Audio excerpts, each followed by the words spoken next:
ഇമ്മളെ തൂവാനത്തുമ്പികൾ സിനിമയിൽ ജയകൃഷ്ണൻ രാധേനെ പ്രപ്പോസ് ചെയ്യുന്ന സീൻ കണ്ടിട്ടില്ലേ? അതൊരു കോളേജിൽ വെച്ചാണ് ഷൂട്ട് ചെയ്തേക്കുന്നത്. സിനിമ പോലെ തന്നെ ക്ലാസിക് ആയൊരു കോളേജ്. തൃശ്ശൂരെ കാനാട്ടുകരയിലെ കേരളവർമ്മ കോളേജ്. ഇന്ത്യക്ക് സ്വാതന്ത്ര്യം ലഭിച്ച അതേ വർഷം രൂപീകരിക്കപ്പെട്ട കോളേജാണ് കേട്ടോ. സിനിമയിലെ ആൽത്തറയിൽ കാണുന്ന അമ്പലത്തിന് കുറച്ച് വർഷങ്ങളുടെ മാത്രം പഴക്കമേ ഉള്ളൂ എന്ന് തോന്നുന്നു. സിനിമയിൽ മോഹൻലാലും അശോകനും പ്രത്യക്ഷപ്പെടുന്ന സീനിൽ അമ്പലം ഉള്ളതിൻ്റെ ലക്ഷണമൊന്നും കാണുന്നില്ല. ഇവിടെ വെച്ച് ബി ഫെസ്റ്റിവൽ നടത്തിയത് വലിയ വിവാദമായിരുന്നല്ലേ. ഇതിനെ അനുകൂലിച്ച് രംഗത്ത് വന്ന കോളേജിലെ ടീച്ചറായിരുന്ന ദീപ നിഷാന്ത് തരംഗവുമായി. അതേപോലെ പണി സിനിമ കണ്ടിട്ടുണ്ടോ നിങ്ങള്?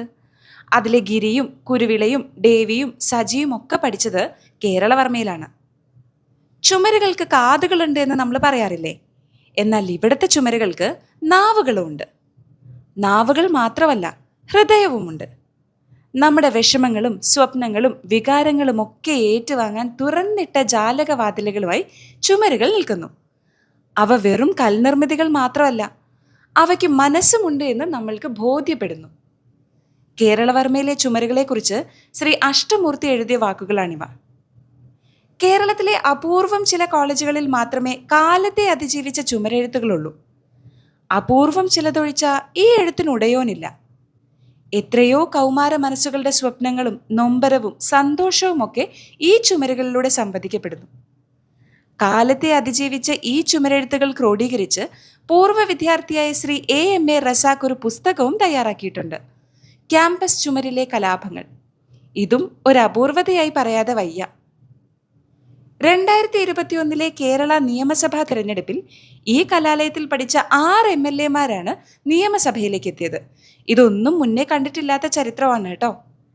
മുതിർന്ന ജേർണലിസ്റ്റായ ശ്രീ ജോൺ ബ്രിട്ടാസ്, ചരിത്രകാരനായ MGS നാരായണൻ, ചലച്ചിത്രകാരിയായ സംയുക്ത വർമ്മ, മുൻ സ്പീക്കർ ശ്രീ തേറമ്പിൽ രാമകൃഷ്ണൻ തുടങ്ങിയവരൊക്കെ പൂർവ്വ വിദ്യാർത്ഥികളാണ്. ലിസ്റ്റ് ഭയങ്കര ലോങ് ആണ്, എല്ലാവരെയും ഉൾപ്പെടുത്താൻ സാധിച്ചിട്ടില്ല കേട്ടോ. ഉന്നത വിദ്യാഭ്യാസ മന്ത്രി R. ബിന്ദു, ഫോക്ലോർ റിസർച്ചറായിരുന്ന CR. രാജഗോപാലൻ തുടങ്ങിയവരൊക്കെ ഇവിടെ അധ്യാപകരായിരുന്നു.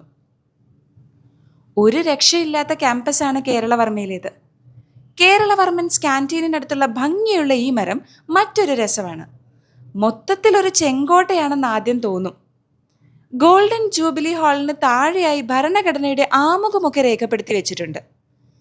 കുറച്ചുകൂടെ ഉള്ളറിഞ്ഞ നീലയും കാവ്യയും ഒക്കെ കാണാൻ സാധിക്കും. ഇത്രയും പച്ചപ്പും ഹരിതാപവും ഉള്ളൊരു കോളേജ് കേരളത്തിൽ ഉണ്ടോ എന്ന് തന്നെ സംശയമാണ്. ഇവിടെ പഠനം വെറും പാഠപുസ്തകങ്ങളിൽ ഒതുങ്ങുന്നില്ല. കലാലയം തന്നെയാണ് അധ്യാപകൻ. കോളേജിലെ പാഠ്യേതര പ്രവർത്തനങ്ങളിൽ സ്പോർട്സിന് നല്ലൊരു പങ്കുണ്ട്. ലക്ഷണമൊത്തൊരു ബോയ്സ് സ്പോർട്സ് ഹോസ്റ്റൽ, ഒരു ടിപ്പിക്കൽ ജിം, ഒരു അടിപൊളി മൈതാനം എന്നിവയൊക്കെ ഇവിടെയുണ്ട് കേട്ടോ.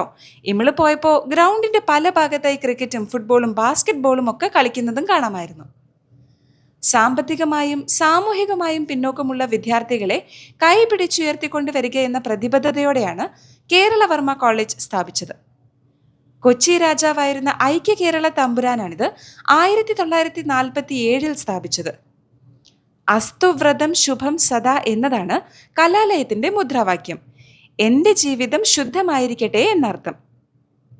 കൊച്ചിൻ ദേവസ്വം ബോർഡിന്റെ കീഴിലാണ് നിലവിലെ കോളേജ്. സ്വാതന്ത്ര്യം ലഭിച്ച ശേഷം പൊതുജനങ്ങളുടെ ശക്തമായ ആവശ്യത്തെ തുടർന്ന് ഐക്യ കേരളം തമ്പുരാൻ അദ്ദേഹത്തിൻ്റെ മെറി ലോഡ്ജ് പാലസും ഗ്രൗണ്ടും സൗജന്യമായി നൽകുകയായിരുന്നു. ഏകദേശം അന്നത്തെ കാലത്ത് 5 ലക്ഷം രൂപയും 250 മെട്രിക് ടൺ തടിയും സൗജന്യ ഗ്രാൻറ്റായി നൽകിയത്രേ. ഇതിൻ്റെ സ്മരണയ്ക്കായാണ് കോളേജിന് കേരളവർമ്മ എന്ന് പേര് നൽകിയത്. മുൻപേ സൂചിപ്പിച്ച മെറി ലോഡ്ജ് പാലസ് മഹാരാജാവിൻ്റെ വേനൽക്കാല വിശ്രമ കേന്ദ്രമായിരുന്നു കേട്ടോ.